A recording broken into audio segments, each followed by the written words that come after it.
All righty. All right. We should be good in 3 seconds. Hold on. It says meeting is now streaming live on Facebook. Beautiful. All right. So, hold on. I only see me. No good. There we go. Okay. So, here's where we're at. Episode 81. Your age. Really my age.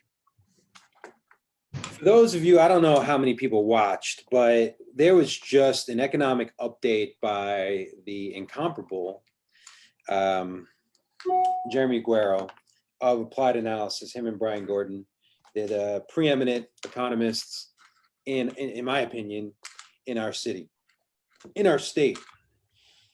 And I've been waiting for a while to listen to this, Pop, because we've been having so many conversations trying to navigate through what's going on in our city, trying to anticipate, not predict, but anticipate the upside and the downside of decision making in real estate, especially in our micro sector of the market. And I was heartened by the sobering estimate that Jeremy had, because it made me feel like I'm not insane, that I'm seeing what I think we have to watch, and also that there is a light at the end of the tunnel. You know, he did you watch the entire thing? I know you Yeah. have problems getting on. I got on, you know how I did it? I got on through Facebook. Oh, I went through Facebook to go on. well, you know, what I love about Jeremy is that there is not a, they don't pull punches. They tell you, they play it as it lays, and I can really appreciate that.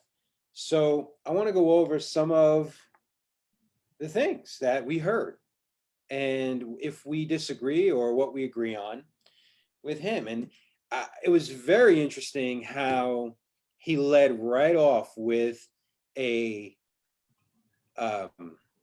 super divisive issue, and that's the masks, and how he was like, I took a picture of, you know, he said masks protect not only people but money. You know, it keeps your economy open. And when I was in Park City, I mean, I know it's a liberal leaning city, but there were signs everywhere saying wear a mask to keep our economy open. And it was, you know, he had a picture of a Ben Franklin with a mask over it, which I thought was a very lasting symbolic image in my mind, that regardless of what side of the fence you're on with this stuff, whether you think that it's not much of a risk to your health, but it's a risk to the economy, or if you think it's a really risk to the health and you got to sacrifice some of the economy, his kind of take was wear the mask one way or another because you're going to protect both, regardless of your personal opinion. What did you think that he took that stance? Well, I thought the good part of that stance is he put it into facts, and he said the reason the hockey playoffs are not here is because our numbers rose so high. Yep. So I'm not going to get political either. Believe or not believe. Believe for money in your dollars if you don't believe it helps your health.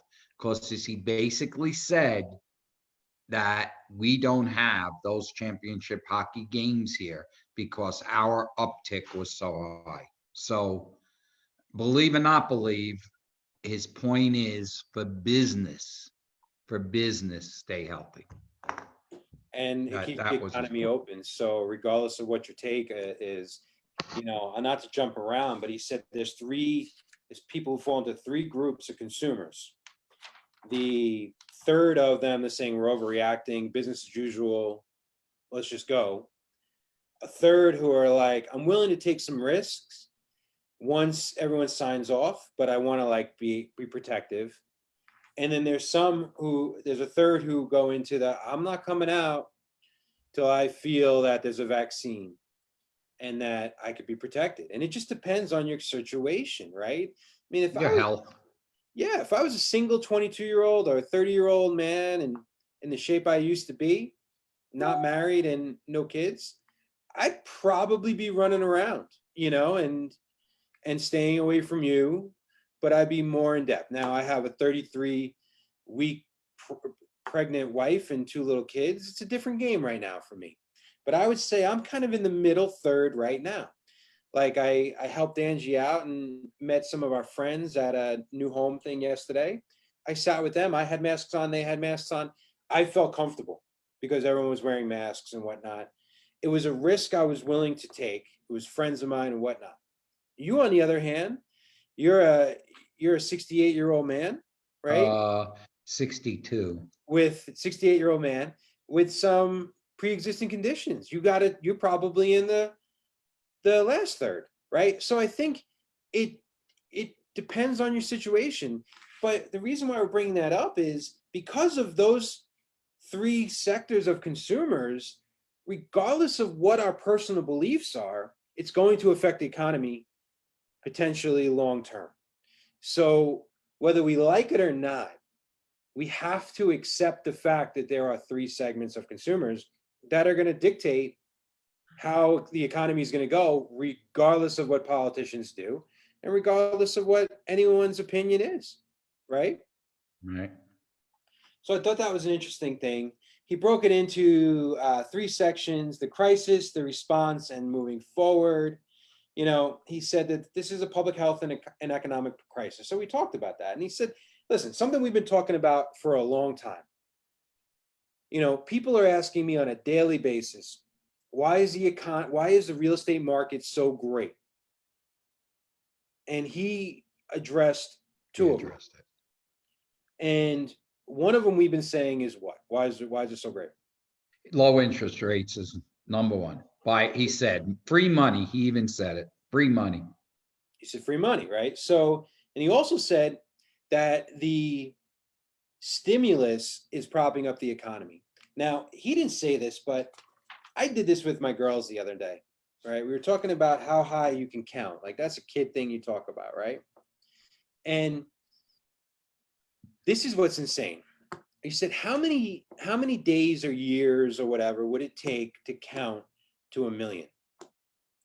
And it would take you 11 days to count to 1 million. Okay? Like 24 hours a day, 1 second per number. It would take you 11 days to count to 1 million. But because they have, I think my kids especially, but they have a very skewed a million versus a billion versus a trillion. Okay?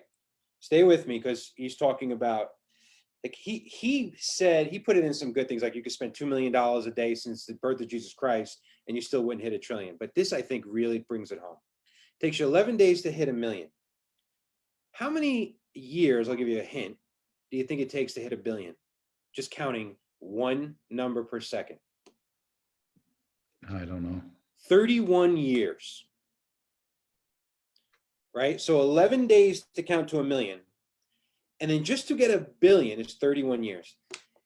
Now, that I could understand. People can kind of understand the difference between 1 million and 1 billion. But I don't really think they understand between 1 billion and a trillion. It would take 31,000 years to count to a trillion. So no one's doing that. They'd all be dead. But think about that. The difference between 1 billion and a trillion is 31,000 years. And we just put $2 trillion into the economy. And what he was explaining and showing with graphs, which I thought was, again, a wonderful visual, is that is why auto sales are up. That is why you can't find a boat. That is why you can't find an RV. That's why second home sales are through the roof. That's why we're seeing that's why the stock market, people are plugging money into the stock market. They're directing their funds into things that they can because they're really not going out to eat. They're not traveling and they're not spending money on things that they normally spend. They're not spending money on clothes and things like that. So I thought that was a really interesting way of explaining what's going on in the economy. And he was like, we've talked about this. There's V-shaped recoveries. There's W recoveries. He said what I've been saying. It's the Nike swoosh. Yeah. Right? What was your takeaway on that? My takeaway is that he was logical, that the vaccine is a key for recovery. His projections on if this happens, if this goes the way he thinks, what he's trying to say, the longer we're in the coronavirus fear group, the longer it's going to take to recover, which something that happened in the beginning, we were saying, oh, 2 months, it's over, we'll recover immediately. But now he's saying the longer in, it may take up to 3 years to totally recover of where we were of March of this year. I And mean, that's a lot. he gave us that 18 to 36 month, his whole projection, which is a best guess. In all fairness to Jeremy, he gave worst case projection, best guess, and then best case, right? Mhm. And what we've been hearing, and I think we could all wrap our heads around this, that there's some very positive news on therapeutics and vaccines, and this isn't a conversation of what's real and 99% are okay. Like, let's just talk about what they're projecting, right? They're projecting that we're going to have some kind of vaccine, whether we need to retake it, whether it's whatever, first quarter, and then it's going to take another year to get it in, to everybody and see if it works and whatnot. So 2021, if I'm paraphrasing him, is a transitionary year where people are going to slowly, hopefully, best case or best predicted case, they start feeling more and more comfortable. And what he didn't talk about is like herd immunity. So if half of Las Vegas gets the vaccine and it's working, the other half can't get corona from that half that took it. God bless you. So that if enough people take it, it'll stop the growth to the point that the fear won't be there.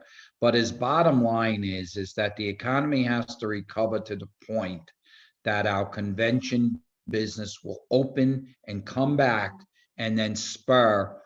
And the point he also made was that we have always talked about diversifying our money, and we still have not accomplished that. And the major money in Las Vegas is tourism, and that's why he was saying this is hitting us so hard. So you did jump around as usual. So I'm going to try to stay with you here. He broke it I down. always do. Well, 16% of our visitors are convention related, right? 14% are international, and 5% are basically fun, right? Special events. But he said like 49% of our visitors come by airplanes. And without people going on planes and lockdowns in different parts of the countries of our country and over the world is also going to play a part in our game. And yes, I mean, he said that we're the least diversified economy in the nation, which is nothing new with us. I think we're more diversified than we were in, say, 2008. Yeah, it may have been 50-50 then, yeah. But the reality, the fact is that 20% of our jobs are tourism related, maybe more, up to 25%. So, then he did a screenshot, or he didn't do a screenshot, I screenshotted it, and it was Shot at it. screenshot it, whatever. Was activities comfortable to engage in immediately when social distancing restrictions are lifted, right? And overwhelmingly, people were like, I can't wait to hang out with my friends and family. Listen, that's the only thing I miss, number one. Like, I miss having people over, bullshitting, having a drink, and just having the kids play, hanging out with you. Like, I miss that. Or going to a dinner, right? So the second one was going out to eat to a restaurant. So right there, I think that's most people. So restaurants probably recover quickly, right? Very fast. And they're going through a tough time. I mean, I call it the Bubba Gump theory, right? So remember the part of Forrest Gump where Forrest and Lieutenant Dan are out there on the shrimping boat, and they hit this tremendously crazy hurricane in water.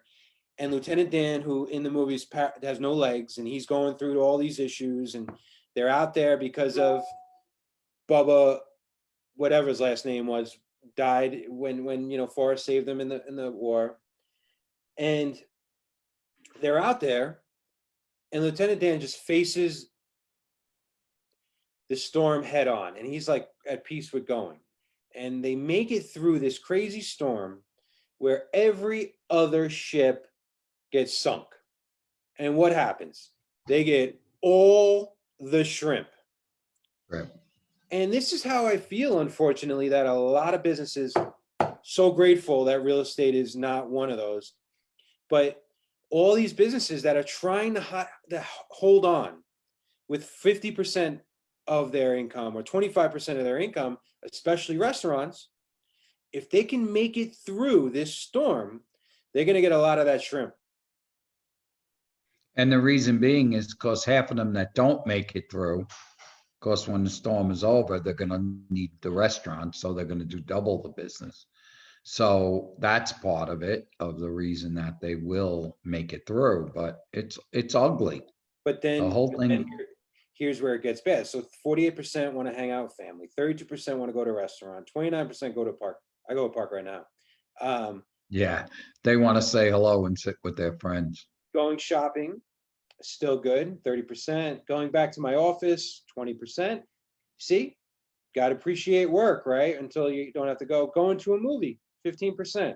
But this is when it gets tourism related, and it's at the bottom of the list. It's traveling, 15%, going to a bar, 12%, going to a sporting event, 9%. Yeah, Going to, that number, that seems skewed to me as in, but maybe it's me. I just think like you, like he said, a third of the people are going to be like full Monty, jump all the way back into the pool. A third of the people are going to be in the pool, but they're going to be in the shallow end. And I think a third of the people are going to just be dipping their toes in, or maybe just avoiding the pool completely. So, you know, you didn't hear me say, as much as like I have 3 fantasy football drafts coming up where we're doing them online and some people are meeting, like it's all over the place. And I miss that connection with my buddies, my 3-4 groups of friends. Like it's one of the first things I'm like, shit, like I really, really want to do this.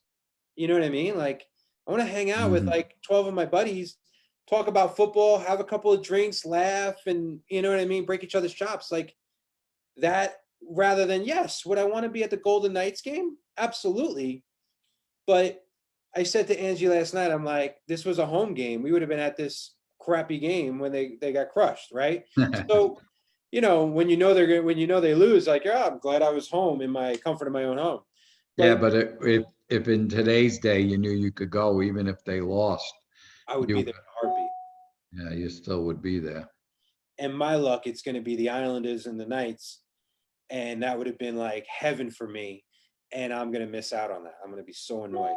But so I get the point. But it's not a like. I think most people are going to say, whether they do this fast or whether they do it slow, they're going to go hang out with their friends and family first before they go to the concert. That's all I'm saying. And I Right. agree. So, you know, he went through the charts of how bad we lost 70. I mean, in April, we were down 97%, but even now, we're still down 70% of visitors. And that's going to affect.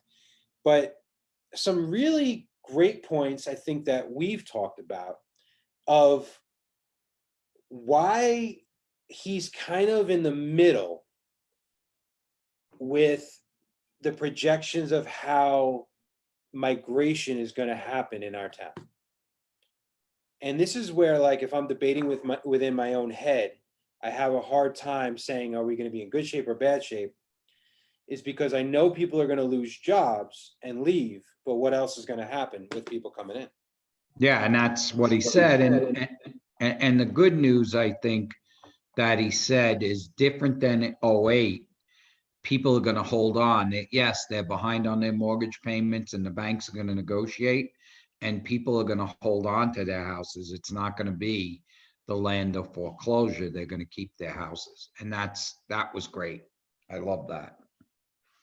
And I think his point of, because I believe this, we are going to be one of those cities and states, because Reno and Incline is feeling this too, where people are going to flock to, especially if they have money, they're retired, they have Social Security, or they're gonna cash out of these high median prices in New York, Chicago, and California, and gonna be able to come here and go, you know what, I got a lot of cash, I could buy something cash, and I can sit and wait this out and see what happens. It's easier to do that here than in those cities we talked about. So that may balance it out. He talked about so many interesting things. He said that commercial is a decrease because people are working from home, but yet the first floor of the building has value because they don't have to get on an elevator. So first floor leasing, he said, is going to be the easiest and best to lease because people don't want to go in elevators anymore. They want to be as separated as possible. So there was just so many interesting points. Now, that being said, he said, thank God that we're in the position that we do have inventory, even though it's 1.6 months. He said our new home is so vast that at least we have the inventory to handle the demand. And the demand is based on so much interest rate driven, and the fact that people are saying, wow, for this money, I'm going to move. So at least as buyers and as brokers, we have the inventory to let all this happen. So that was positive, very positive. Yeah, and then he talked about some of the bad things, right? Like, so we had to cut a ton of projects from our states. We have a ton of unemployment fraud. I know it just from us. Like, you know how many unemployment claims that have come into our company from agents that never filed for unemployment, me included. You, yeah, So, you. I mean, I like never forget where our bookkeeper Denise was like, "Did you file for unemployment?" I'm like, "Are you kidding me?" I was Then they like, called, is it you? I said, no, it's not me. so that's an issue. You know, and there's some positives. Like Allegiant Stadium is open on time. Like there's going to be no one in it, but it's gorgeous, and that's going to be a delayed, amazing thing for this town. Like And amazing. yeah, and he talked about how when we were building Terminal 3 in the last recession, and everyone was saying, stop the building, we're wasting money. And the city is smart enough to have said, no, we're keeping jobs and it's going to get better. So building Terminal 3 is ended up being a brilliant move. Yeah. Now, of course, Terminal 3 probably isn't being used, but the point is, it will pass. We will have recovery and we'll be ready to become the resort location of the world. We'll be right back to it. You know, he didn't say it like this, but I do believe that this is the case. This we've talked about this ad nauseum, but it's a point that needs to be reminded over and over again, that this accelerates what's going on, is accelerated what was coming. So companies are already on the way out. It accelerated their demise. You know, Right. distribution. Yeah, he did. When he, first of all, his energy level, Dave, it makes me feel like he's going to have a heart attack. I love For those of you who came from New York, we used to have this guy called Crazy Eddie that used to do ads, and he screamed the whole time. And Jeremy, every time he started screaming, was making me laugh and think of Crazy Eddie. But his points, when he screamed, he was making his points, and his points were very valid. That without the shot, he's saying the vaccine is everything because the vaccine will set us free. And by setting us free, we have a chance to come back. And I agree with him 100% on that. Yeah, I mean, he made a huge disclosure, which I think we should all do, whether we're on social media or talking to people, is that we don't know what the hell we're talking about. We're not doctors. He said science and stimulus, right? So we don't know what kind of stimulus the government, you know, he said it's a shame it's an election year. Everyone's trying to position that they're responsible for fixing things, and we're getting stuck in the middle of politics, right?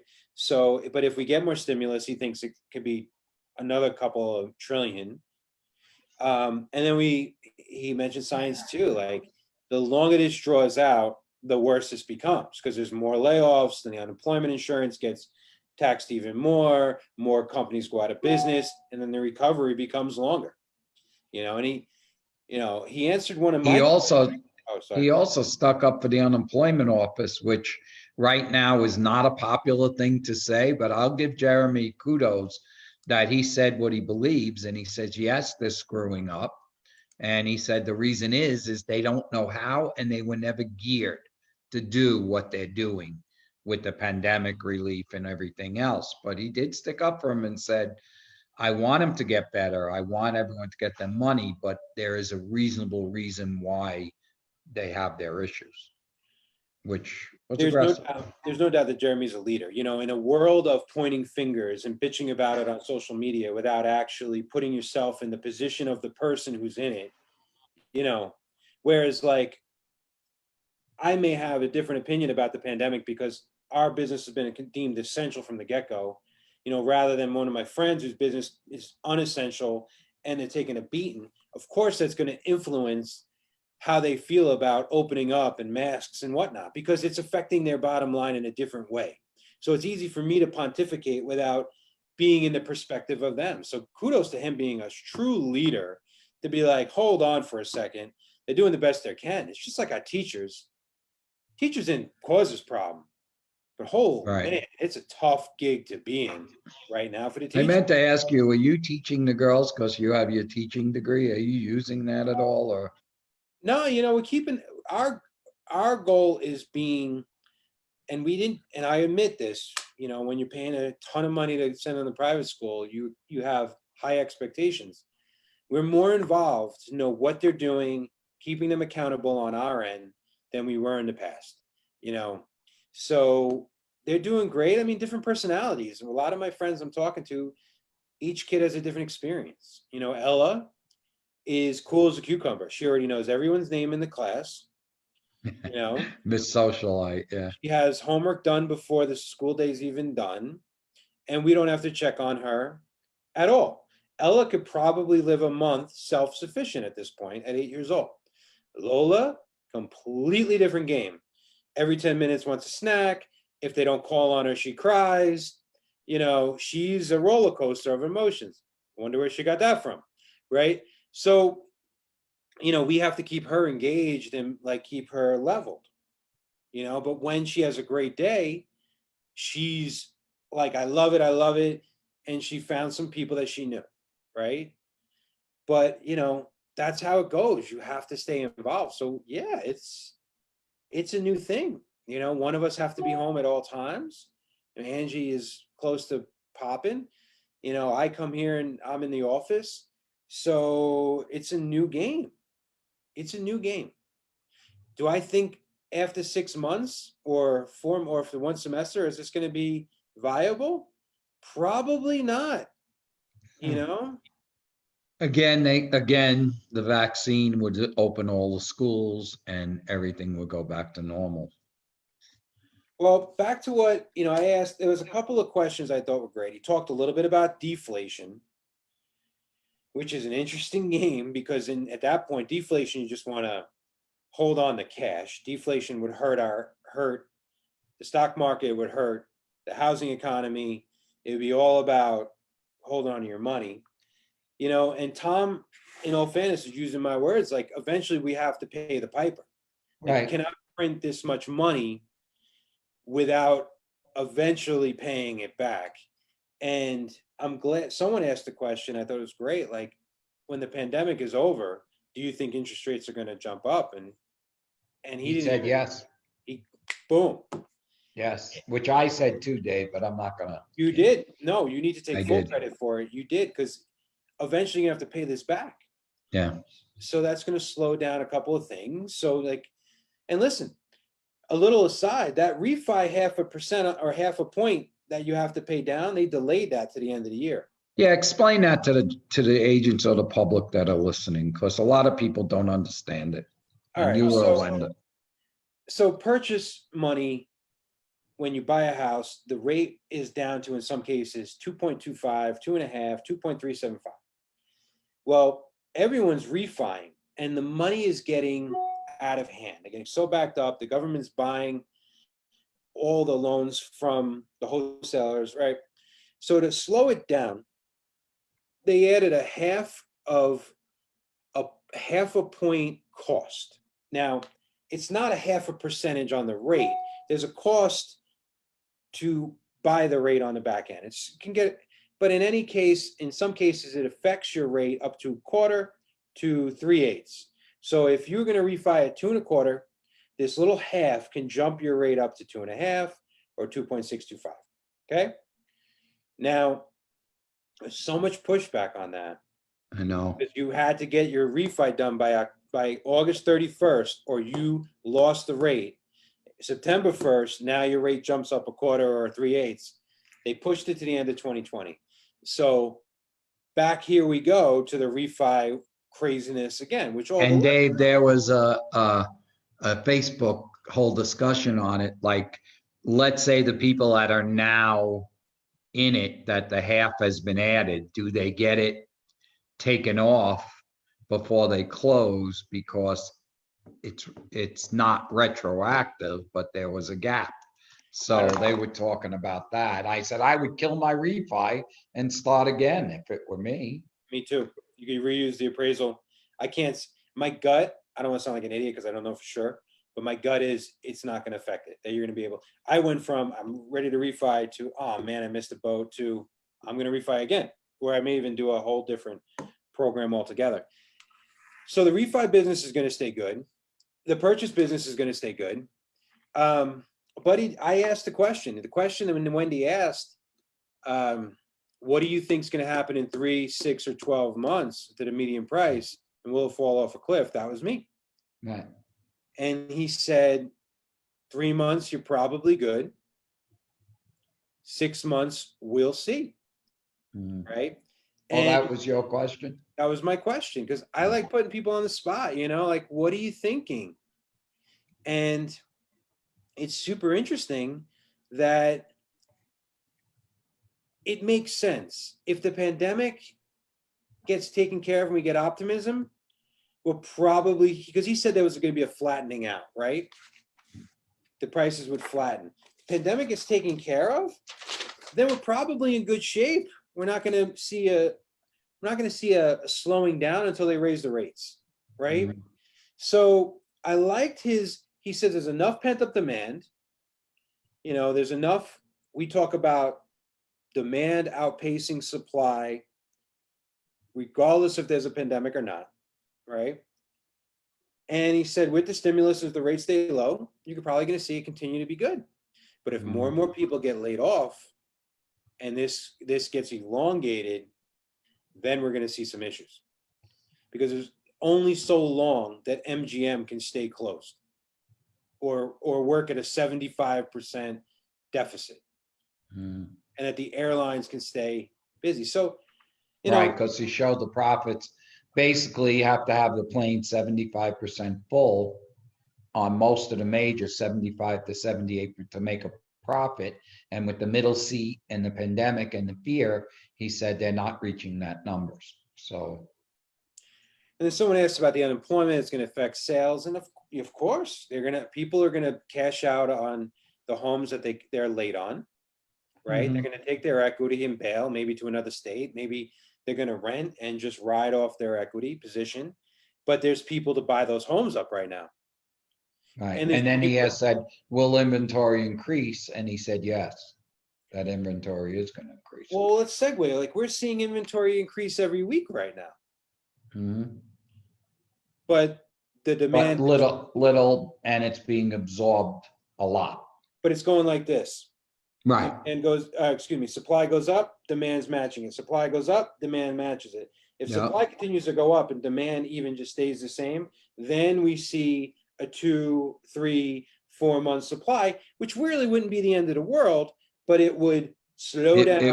It would take away the bidding wars and all that stuff on I gotta get a house because the inventory would be greater. Well, let's look at the median price. Do you think the median price is going to go up in August again? Yes. Me too.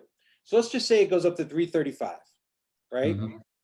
The week in March that we shut down, we had seen the highest median price in the history of Las Vegas at 319. Then in April it dropped again to 310 or 308 or something like Yeah, that. 310, 310. 310. Okay. So let's just say we hit in the next couple of months 340. 43. Okay. In the August, September, October, in September, October, November, maybe, because Okay. of those fantastic rates. People are bidding above asking. Let me give you some context. You're good at math. 310 to 343 in April, May, June, July, August, September, let's say 6 months. Uh-huh. How much of a percent jump on median price in 6 months? 310 to 343. 10%, 10%. 11%. A lot. Or 341, right? Mhm. So that's 10%. That's a 10% jump in 6 months. That's a big number, Pop. That's a big number. It's a big number, but it's a little bit of an inflated number. And here's my answer for people that are buying. I say to them, yes, your house may go down 6%, 8% of what you paid. But if you are in this for a long haul and this is something you're keeping for 30 years, the money, Not even 30. Not even 30. well, 10, let's say 5. 10. The money you save in interest is well worth the possible depreciation, which will only come for a little bit because 43 years in this business, what goes up must come down and what goes down must come up. So the thing is, like I call it cheap money, he called it free money. Scary free money, he said you're getting on these mortgages. So I think that's spurring everybody. So it was back to where we are. Yes, it's a seller's market. Yes, if you have any reason to sell, you're in position A. Sell it now. If you have a pool home, sell it right now. Those are the highest demands. But if you're moving in from another state, you're in great position because you're still getting a reduction from where you're coming to here, plus the interest rates. If you're moving down, you're selling at the high and you're buying at the high, but you're creating a middle. And if you're moving up, because you didn't get affected by this pandemic, guess what? You're selling at the high and you're buying at the high, but you're getting the interest rates.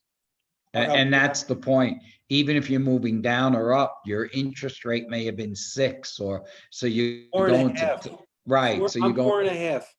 And I yeah, still need, I'm 4.5. I got to refi to get to 2.25. right. So, I mean, so it all levels out as long as if you're a flipper, you're not going to worry about it anyway because you're using hard money. But if you're living there, it's a really, really great rate. If I don't want another house, I have two, but if I saw a super deal, I go, of course I'm going to buy this because I'm buying it with cheap, cheap money. And that's when people say the investment game and whatnot, I'm like, do it, but do it intelligently. Put a chunk of money down where you could afford to pay the payment if you get no income. We use the example all the time. 2008 hit, you had 4 rental properties, you cash flowed every single month of the recession because in some cases you wanted them cash, in some cases you had 50% down, and it never became a weight or an anchor for you. You were able just to enjoy, your net worth went down, who cares? You still monthly, your life didn't change. Right. If anything, and when people said to me, well, you could short sell because you have a loan. And I said, I could, but I'm not going to. I'm just going to wait till it goes back up. Now I've sold 2 of those 4 houses and life is good. You get that cash out feeling, but I didn't sell at the time of loss. You don't want to sell at time of loss. When you overextend what you buy, then you are doing. And like Jeremy said, please, please, God, I hope none of this pandemic money or any of this money is going to vacations or frivolous buys, because that's the last thing you need to do in a pandemic. listen, I've talked about this multiple times, and I am a hypocrite in one of them. You got to take care of the 4 healths of your life. Physical health, lose some weight. It's your best way. I'm trying to do it now. You've done a great job. Your best way, the only thing you control is how, if you're 30 pounds lighter, you got a better shot at succeeding if, God forbid, you get it, right? Mental health. Like, you got to make sure that you're resilient and you don't flip out on what you're seeing around the world. You just can't control it. You guys just accept what you can't control. Emotional health, the quality of your relationship, spending more time with your kids, more time with your significant other, you're in the bubble. And then financial health, which is what we're talking about. Like, don't make stupid decisions. Like, even pre-pandemic, you should be saving some of your rainy day money. You should be making good decisions and not be over leveraged.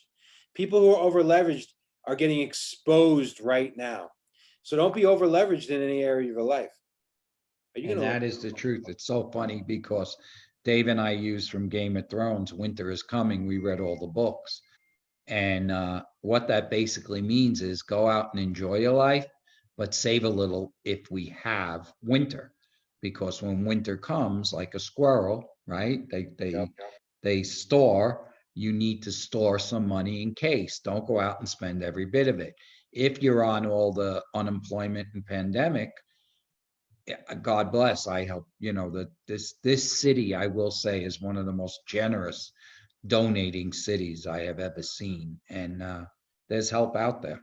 So, All right, I'm just going to transition to one other topic, and it's kind of is a good segue. I was talking about how consistency and continuity lead to championships in real estate. Now, I said something that was unpopular yesterday. A couple of things that we talked about, but I said, we got to put Flory back in net, right? yeah, I heard you say that. A little pushback, And I got nothing against the backup guy. He came from my team, the Islanders, and my other team. But it's this theory of, and also what prompted this, Pops, was we have an agent coming to us from another company that we used to be at, and she was at this company for 12 years. And on the way out, this company treated her like crap, right? And you should get credit, at least respect, for that 12 years you spent there, right? And we have agents leave every day, and we take care of them on the way out. But what I was saying is consistency and continuity, they lead to championships. And what I was thinking was this bigger conversation of,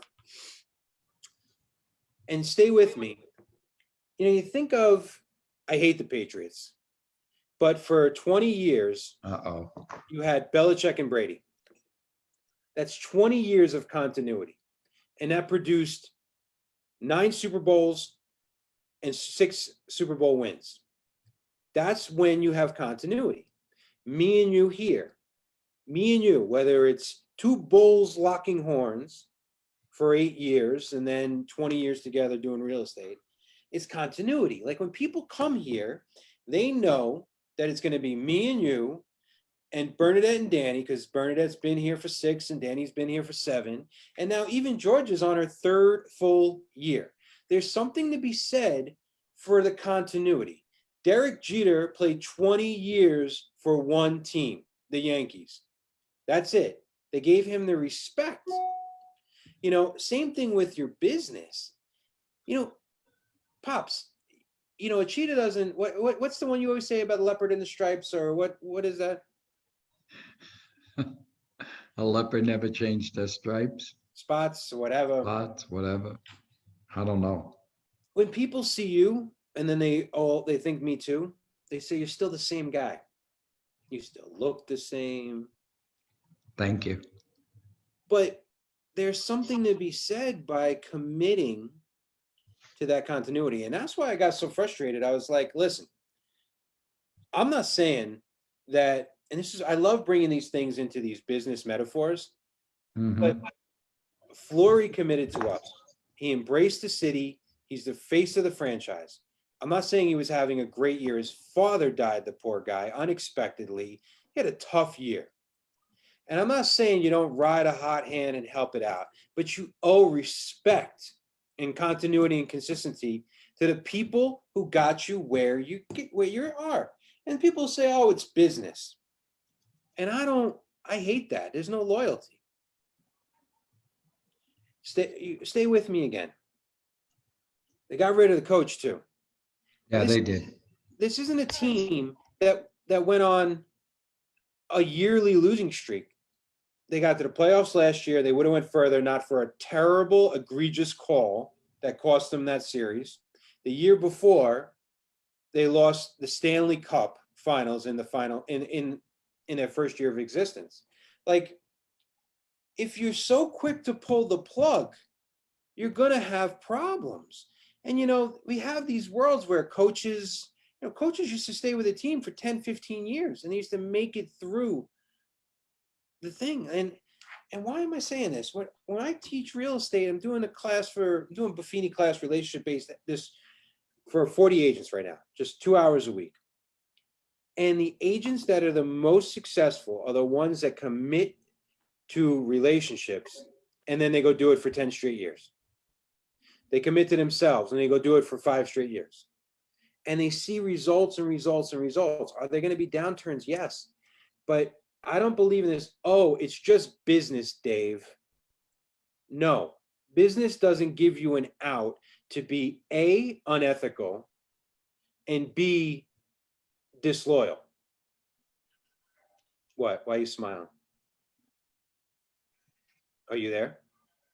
Did I freeze or you freeze? The famous saying that business is business, like, Not personal, the fact that, yeah, it's the fact that I'm screwing you is business. Well, no, that's not true.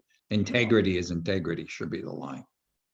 Exactly. Like, so I'm saying is like, don't be so quick to make a change, because you're going to bring yourself to every scenario you go to, right? So if there's an issue, a systemic issue, it's not going anywhere unless you address the issue. It's 9 times out of 10, not the people, it's the system. The people can be, so we talk about alignment and performance, and what I hate is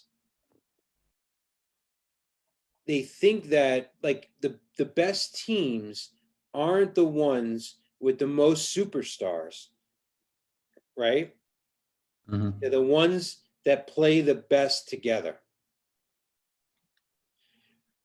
You get where I'm saying with this? Like the ones Yes. that are in alignment, do you know what a mercenary is? What?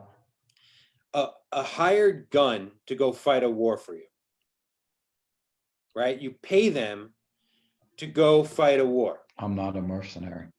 Who is more likely to win a war? Someone who passionately believes it and volunteers to fight, or someone who's getting paid to do it. And that's the difference between performance based and values and integrity based. Are you doing the right thing because you're paid to do it, or are you doing the right thing because it's the right fucking thing to do, right? What? Why are you smiling?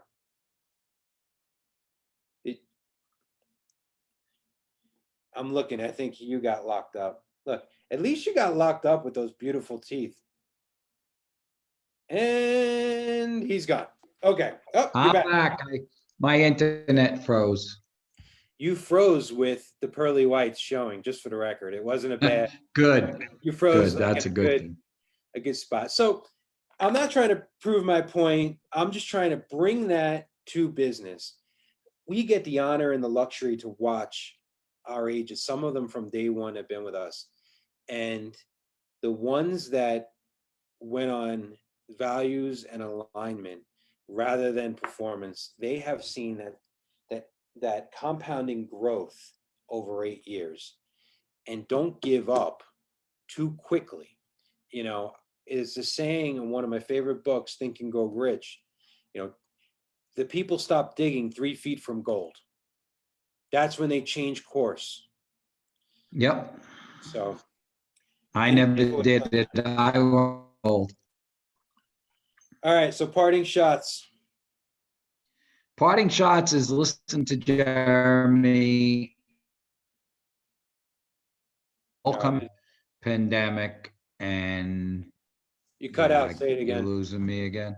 Yeah, say it again. I said my parting shot is stay good, stay healthy. We'll all come out of this pandemic. And we have to forge forward, as you said, fight the fight and go through this as strong as possible, safe as possible. And my parting shot is this: ride the wave. Ride the wave as a realtor. Ride the wave as a buyer and a seller.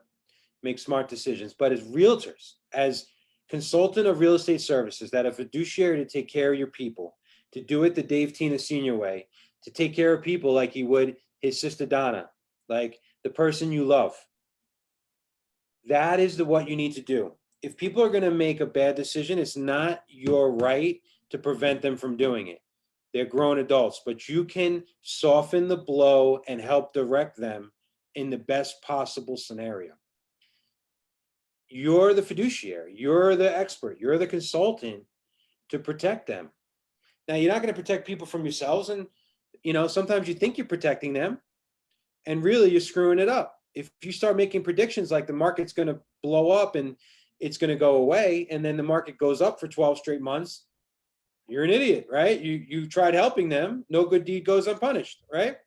So make sure you just say, all right, maybe you want to take advantage of these rates. Maybe you want to put 30% down because it's an investment. Maybe we should wait till something better comes along. Maybe you should be in this school district because if it does go down 7%, you'll be protected by this master plan or this school district. This is where you come in to help them. Why are you smiling? Because I'm thinking like when you bought this house here Your internet's terrible. Goolsby School District, and you said it cause,